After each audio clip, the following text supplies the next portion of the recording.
No topic.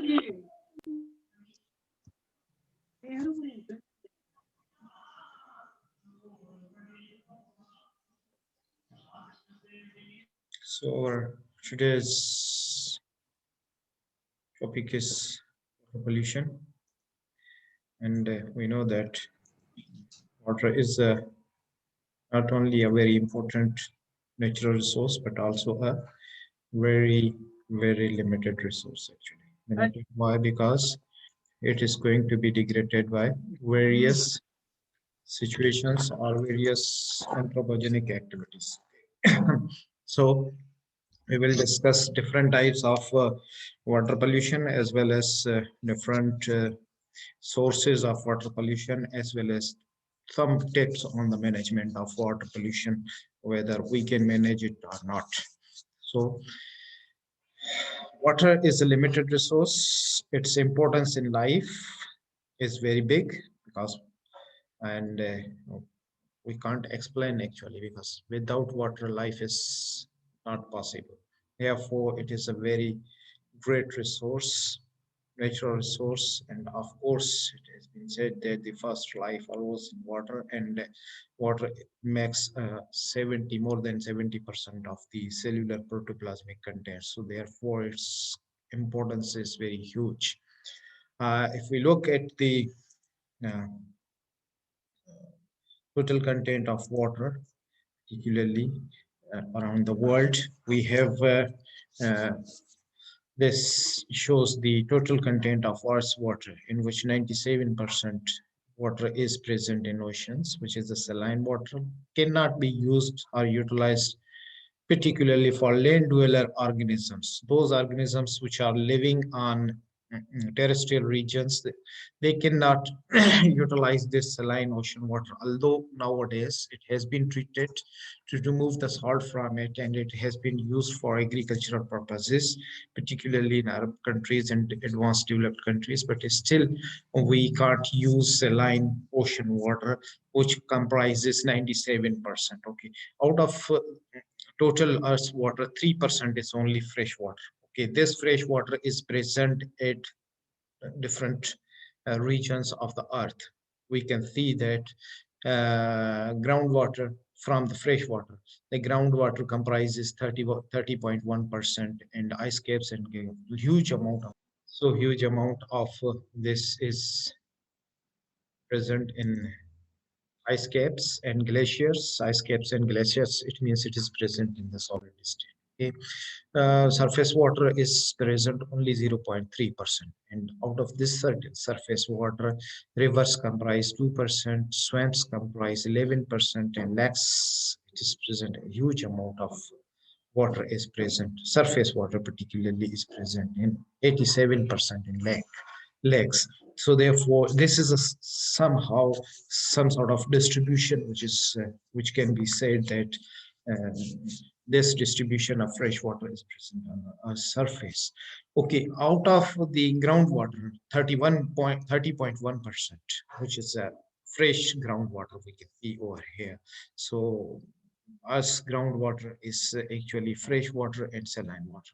So groundwater occurs only close to the surface, a few miles down, and the density of soil, rock increases with depths. The weight of the rock above condense the rocks below and squeeze out the open pore spaces deeper in the earth. So the water is forming the groundwater aquifers. These groundwater aquifers may be saline or maybe depends on the chemistry of the rocks which are present in the soil. So if the rocks are more saline, then salinity can be and the water can be brackish or saline. So fresh water is only present above the rock system. And this fresh water makes up a huge quantity, particularly which is sir screen share land dwellers, particularly the humans. Frozen fresh water is stored in glaciers, ice fields, and snow fields, which comprises 68.7%. And this is all land, mostly glacial ice covers 11% of all land, whole land. And we know that Antarctica is a whole continent which is covered by the glacial ice, represents a large percent of all fresh water. Huge amount of fresh water is present in this, and you know, Rahatan ji, screen sharing off the weather. Haji, Screen share off the weather. sure. Okay, let me see. Okay,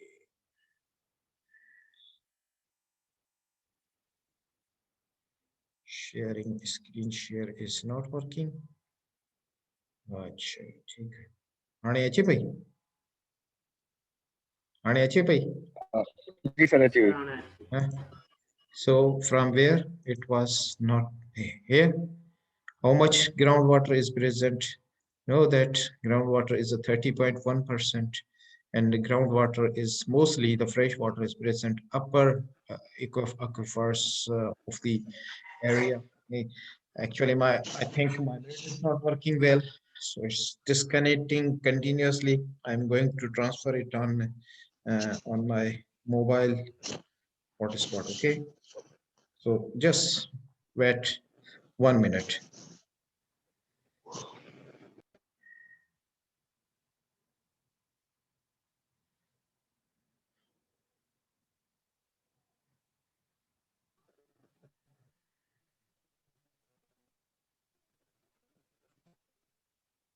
Showing some problem. Okay, network.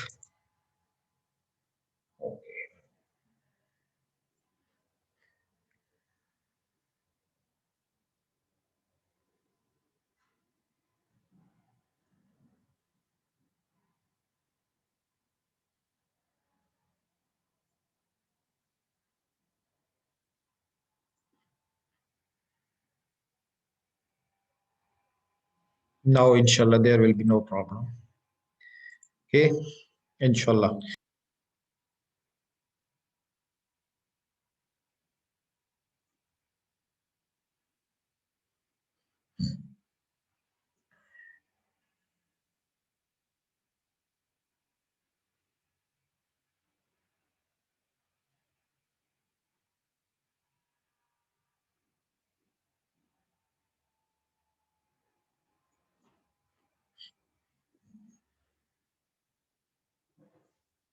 So we have got frozen fresh water stored in glaciers, which is formulated 68.7%. Are you all alive?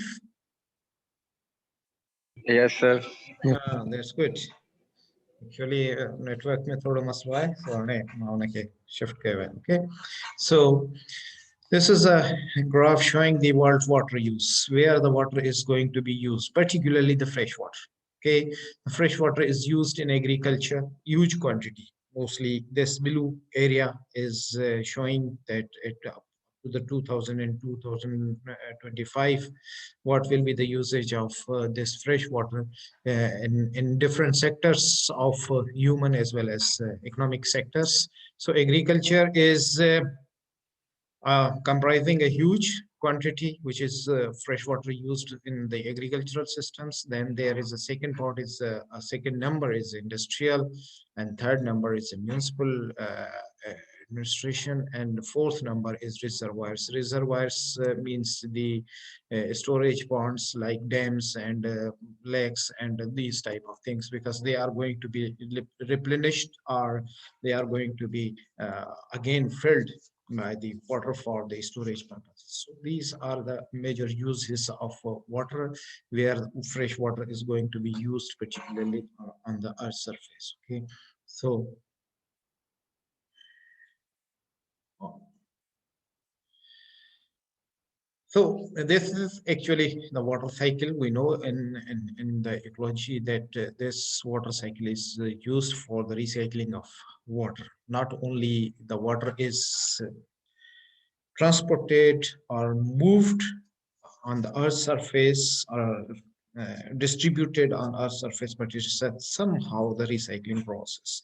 Okay, this recycling process comprises the uh, three steps mainly. Okay, one is the evaporation or evapotranspiration from the surface, and second one is this one is here for example evaporation and evapotranspiration from water storage bodies, oceans, and plants and other sources. And this water goes into the atmosphere where it condensation, and then the condensed water is going to be fallen on the earth in the form of precipitation. So three steps are there. One is evaporation and evapotranspiration. Second one is a condensation, and third one is a precipitation. So evapotranspiration is taking up of water to the atmosphere. Condensation is forming of clouds, and then the precipitation is falling of that water in the form of rain, snow, ice, and many more types. So what processes, two processes change liquid water into vapor that can ascend into the atmosphere. The two processes are evaporation and transpiration. Particularly when those be both these transpiration and evaporation, when they collide or unite together, they are called evapotranspiration mechanisms. So 90% water goes into atmosphere by the evaporation and 10% transpiration, because plants are, if the plants are going to be removed from the surface of earth, definitely there is a less transpiration and less water. So what percent of total volume of water is stored in atmosphere? So about 0.001% water is present in the atmosphere, but this water is present particularly in the form of vapors, because liquid water cannot live in air, because atmosphere is condensed air. Okay, so this water vapor is when is condensing, it's forming a clouds and condense on a particulate matter. So if we look at the atmospheric situation, only this amount of water is uh, present in the atmosphere, which is comprising 0.001%. Total global fresh water, out of this total global fresh water, 2.5%. Out of this 2.5 or 3%, 0.001% fresh water is present in atmosphere, which is going to fall on the surface. Okay. Uh, so this mostly, oh sorry, I'm going to make this end show. Okay, I don't know, well, is it visible or not? So we we do this. Okay, so precipitation. Now, how the water is going to be distributed, which comes from the atmosphere. Mostly, it is used in the vegetation. It is when it is falling on the dry areas, when it is falling on the urban areas, when it is falling on the lakes, means open water bodies, fresh water bodies, and when it is falling on the oceans. Most of the precipitation occurs on the surface of oceans. Okay, more than 90%, because there is a recycling of the water on the ocean surface. Only 10% precipitation is going on to the land surface, means the dry land surfaces. So on dry land surfaces, the vegetation utilizes water. Mostly the plants are utilizing water. How they are utilizing, why they are utilizing, it's not our subject. You know in physiology that what is the importance of water in plant body. So out of this vegetation, there is evapotranspiration, means when the plant leaves are going to fall on the on the earth surface, there is an evaporation, and if there is a live plant is present, definitely there is a transpiration. So in both the ways, evapotranspiration occurs and water goes into the atmosphere, back into the atmosphere. From the dry areas, there is a certain infiltration system, because when it falls on the earth, a lot of water goes down deep. So this is called what we call the seepage or infiltration. And from this infiltration, aquifers, means storage, underground storage bodies are going to be filled, and these aquifers are running down underground, and they are making actually the certain aquifers, and from these aquifers we are harvesting the water in the form of wells. Okay, so wells are used for irrigation purpose, household purpose, two different types. Household purpose means drinking purpose as well as irrigation purpose. From irrigation runoff, again it goes into the water body and there is a evaporation. Okay, so from urban areas, when water falls on the roofs, courtyards, particularly roofs and courtyards, as well as driveways, as well as the roads, streets. So this water is going to run as a runoff. It goes into the water bodies. Although most of this water is not harvested, and definitely it's going to be wasted. Okay, in the lake, evaporation occurs, infiltration occurs, and then this water is again going to be the part of atmosphere. So what is water pollution? Any physical or chemical change in water that adversely affects the health of humans and other organisms, that is called as a pollution. It's a global problem actually, and definitely it's a huge problem. Huge. Why? Because water is a life. If your water is going to be damaged or degraded, ultimately you can't survive. No life can survive without water on the surface of it. Okay, so different categories of water pollution. There are 8 categories of water pollution. One is a sewage, biggest one is a sewage pollution, sewage water, disease causing agents, sediment pollution. Sediment pollution, although it's not a sediment pollution, but if it carries some sort of radioactive type of substances, then it can be inorganic plant and algal nutrients, organic compounds, inorganic chemicals, radioactive substances, and thermal pollution. All these are actually the categories of water pollution. So sewage, what is sewage? Wastewater from drains or sewers. Means household wastewater from toilets, washing machines, and showers, including human waste, soaps, and detergents. It carries huge amount of different type of what we call the pollutants. It carries soaps, it carries the um, uh, not only it carries soaps, but also it carries the human waste as well as detergents. The release of sewage into water causes several pollution problems, and because it carries the organic as well as inorganic pollutants, therefore it's a big threat to the public health. Okay, so sewage also generates two serious environmental problems in water, particularly the enrichment and oxygen demand. What is the enrichment? Enrichment actually is a addition of nutrients, particularly nitrogen and phosphorus, which the algae is using for its growth. And when the algae is growing vast, this process is called as eutrophication. Okay, because u means true and troph means food, so huge quantity of food is included or introduced in the water body. Biological biochemical oxygen demand is actually the amount of oxygen microorganism need to decompose biological waste into carbon dioxide, water, and minerals. So that amount of aerobic digestion of different type of organic matters, how much quantity of oxygen is required. Okay, so that quantity of oxygen, if it is a low, if it is a high, if the demand is high, higher oxygen is demanded, then definitely the organic matters will not be degraded or decomposed. Ultimately the ecosystem will be disturbed. Okay, so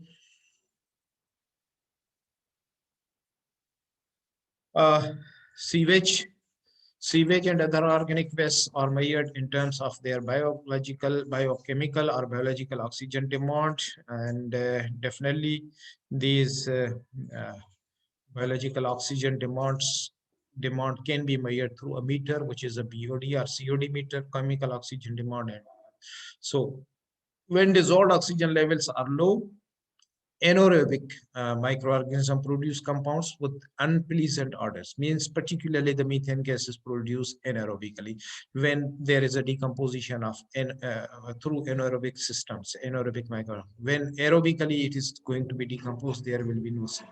Okay, so we can see in this figure the blue line, particularly at the head of sewer. Head of sewer means where the your household sewage system is dropping into the any body or any water body. So at the head of sewer system, you can see there is a fishes or organisms are going to be, because BOD is high. Why? Because there is an anaerobic bacteria or aerobic organisms are huge in quantity. Okay, so as the sewage is going into the water body and it dilutes, dissolved oxygen increases and BOD decreases.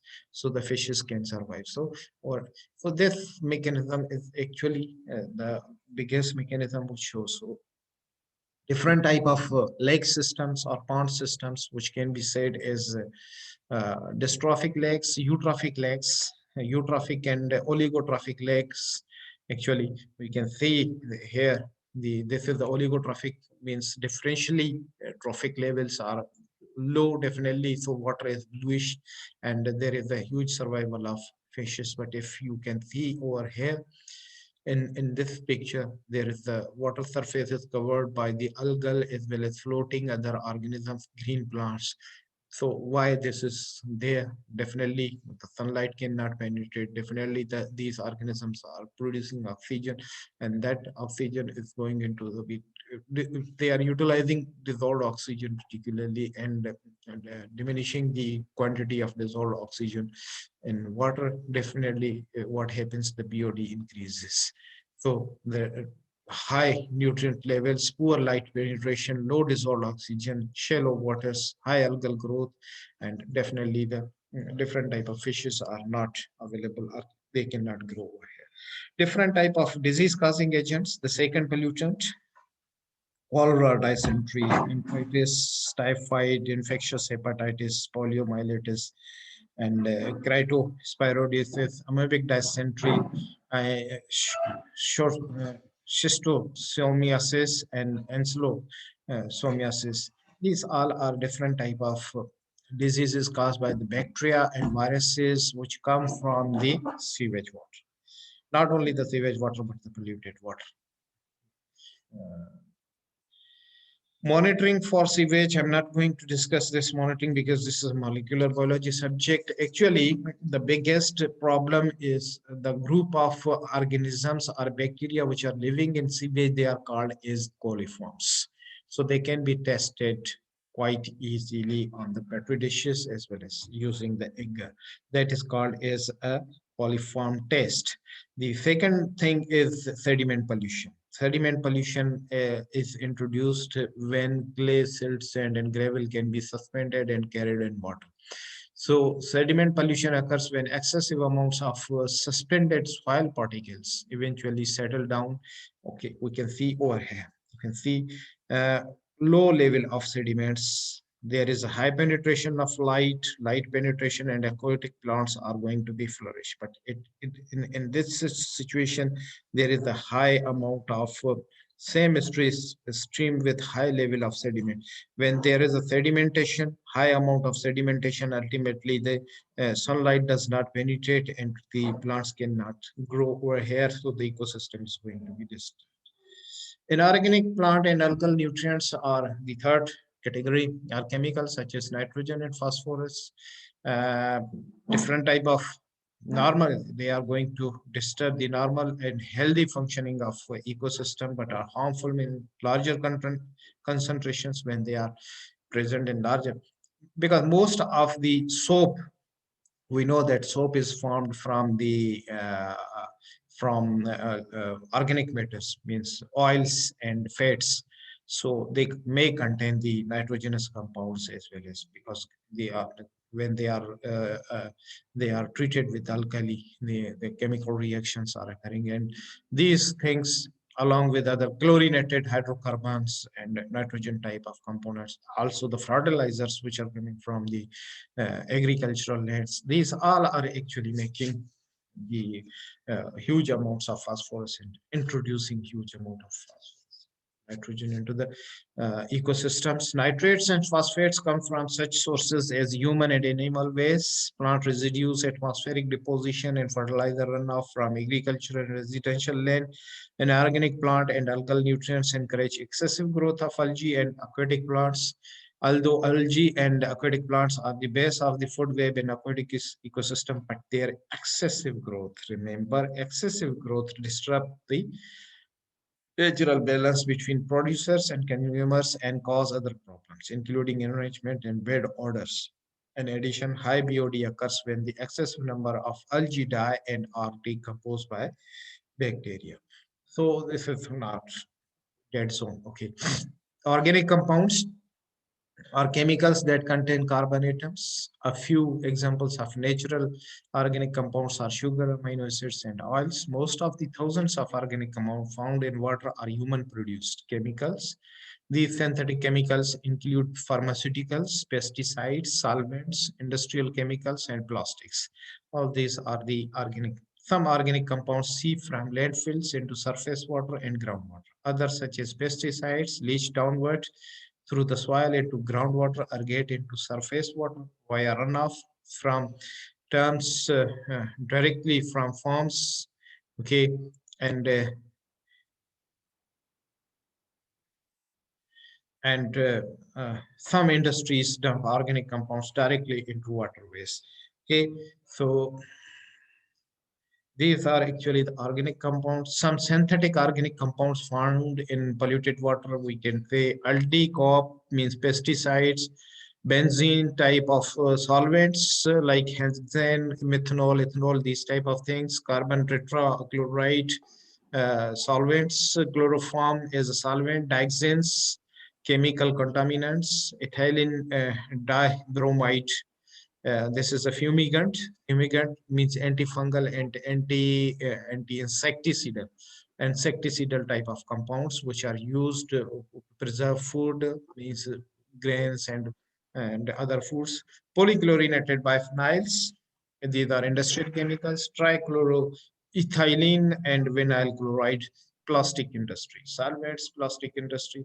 These are different type of organic compounds which are going to make our water polluted.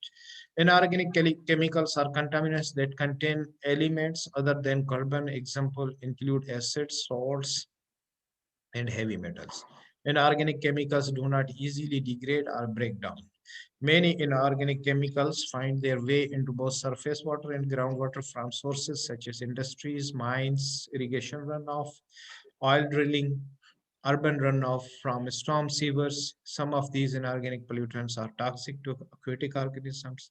Their presence may make water unsuitable for drinking or other purposes. We can get the example of two bigger pollutants, which are metal pollutants. One is the mercury. Mercury, it comes from the municipal waste, medical waste, and metal smelting, because we know that in different type of medical equipments, particularly thermometers, mercury is used. Okay, so also the coal-fired power plants, and I'm going to second one is a lead. Lead જેમ શીઓ બી ચાਹੁੰਦੇ हैं sources of lead is used mostly in nowadays in batteries, like power batteries and only lead plates ਹੁੰਦੀ હોય actually. So these are paint chips that contain lead containing anti-knock agents, and gasoline is petrol, and they also contain certain amount of and lead effects can be their middle-aged men, pregnant women, and young children. They have and radioactive substances. Radioactive substances contain atoms of unstable isotopes that spontaneously emit radiations. They get into water from several sources, including the mining and processing of radioactive minerals such as uranium and thorium. Many industries use radioactive substances, although nuclear power plants and the nuclear weapons industry use the largest amounts. Medical and scientific research facilities also employ them. It is possible for radiation to inadvertently escape from any of these facilities, polluting the air, water, and soil. Thermal pollution scars when the water is heated, particularly those industries, power plants, means electricity producing generating power plants where turbines are flowing continuously, and to cool down those turbines actually what water is utilized, and that water comes back into the water body very hot or very warm. Okay, occurs when heated water produced during certain industrial processes released into waterways. So it is going to change the temperature and pH of the water body. Ultimately, it's going to affect the ecosystem. Uh, Thermal pollution. Okay, pollution comes through natural systems as well as anthropogenic systems.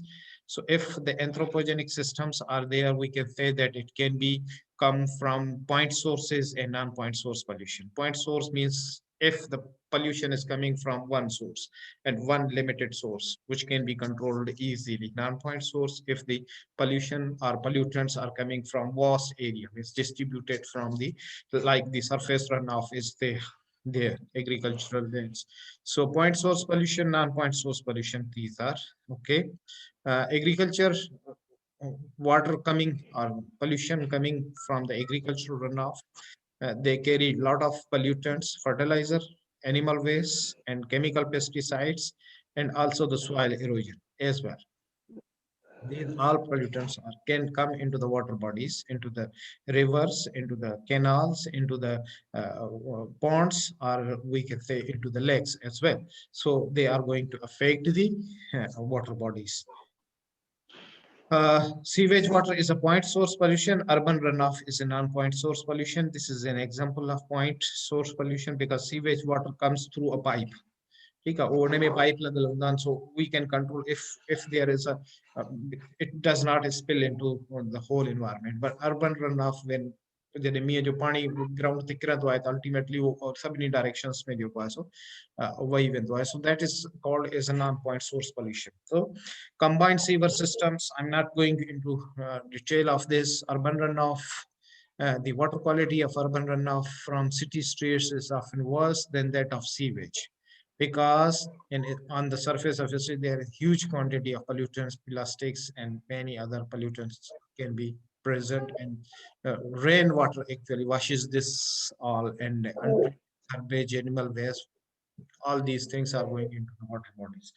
Particularly जॾहिं क़ुर्बानी जी ईद थींदी आहे त तव्हांखे ख़बर आहे त जेको garbage हूंदो आहे माना जेके फुज़लात हूंदा आहिनि एनिमल्स जा उहे ईअं ई माण्हू उछलाए छॾींदा आहिनि स्ट्रीट्स में या गंद में, त पोइ जॾहिं बारिश वग़ैरह पवंदी उहे सभु शयूं जेके आहिनि उहे वाटर बॉडी में दाख़िल थी वेंदियूं आहिनि. Okay. This is an example of urban runoff. You can see here the car washing and मां ज़ाहिरी ॻाल्हि आहे ऑयल स्पिल्स वग़ैरह थींदा आहिनि गाॾी में जेको ऑयल वग़ैरह लॻंदो आहे या मुख़्तलिफ़ क़िस्म जी ही रूफ आहे रूफ टॉप तां ऐं उन खां पोइ जेको ग्राउंड आहे कोर्ट यार्ड आहे, whole water is going into the, either it's going downward into the be the part of groundwater, or it spills into the yeah, the runoff spills into the drains ma vari larger water bodies yani rivers ya canals mein we know that we don't have any such type of filtration mechanism, water treatment mechanisms over here. Okay, so also this is the agricultural runoff and industrial pulp mills, farms, sewers, source of synthetic pollutants in water. Different sources, different industries generate different types of pollutants. Food processing industries produce organic waste that are readily decomposed but have a high BOD.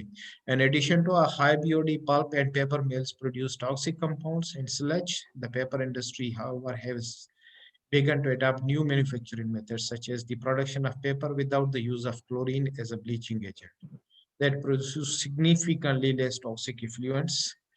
And this one is a yeah, water coming from means pollutants coming from sources of different pollutants coming from. So we can see over here if from this power plant, if the smoke is going into the atmosphere, this smoke with rainwater forms acids and comes into the water bodies again. Then there is these are the agricultural runoff or farmlands, household sewage systems, all actually they are going to make the here the confined aquifer of water, and they are going to pollute either groundwater as well as the surface water bodies. Water management, can be done through because sources are three. We know that there are three sources: municipal water, and agricultural water, and industrial water. These pollutants are coming from these major three sources. Municipal water, it comes from the household water actually. So it can be categorized as a gray water and black water. Black water is that comes from the toilets, and gray water is the washing water, जेको असां washing machines या थांव वगैरह धोइण में use कंदा आहियूं kitchens में, त उनखे असां gray water, and it can be with a mild recycling. Thori recycling site can be used for irrigation, it can be used for washing your courtyard ground, जेको पधर वगैरह हूंदो आहे उनखे wash करण जे लाइ gray water can be reused. Okay, but black white water cannot be reused because it is a toilet water. Okay, so it goes through a treatment and then it can be utilized for irrigation purposes. Agricultural wastewater, it comes from irrigation. For irrigation, it can be means pollutants can be removed from agriculture water through the irrigation management and also the runoff management. Both the things are there. Irrigation management can be less amount of water should be applied to the irrigation fields, which can be the drip irrigation, furrow irrigation, and sprinkler irrigation. Runoff can be treated and then utilized into the water body, and industrial wastewater can be only utilized or reused again through the treatment, specific treatment. And this is management, and ultimately this is an individual's responsibility. Individual, what the individual person can do. So this is a very good. These are very good tips, in fact, tips, and every person can put its share, particularly for the conservation of water, because water is a big source, a big resource, and ultimately this is going to be used or utilized if it is going, because water is not lost by the evaporation or transpiration, it is lost by the pollution, because we cannot reuse that water which we are going to consume. Okay, thank you very much. And readings are there: Introduction to Wastewater Treatment, as well as bookbone.com, and it can be downloaded from bookbone.com, free book. And already this book has been shared with you, the environment. Okay, thank you very much. Time is over. Inshallah, next time we will, I think it's plus one. And I'm going to share the assignment topic as well. Thank you very much. If you have any questions, please. We have less than 1 minute.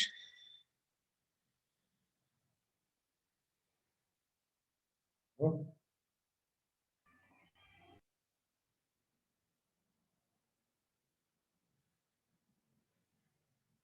okay, thank you.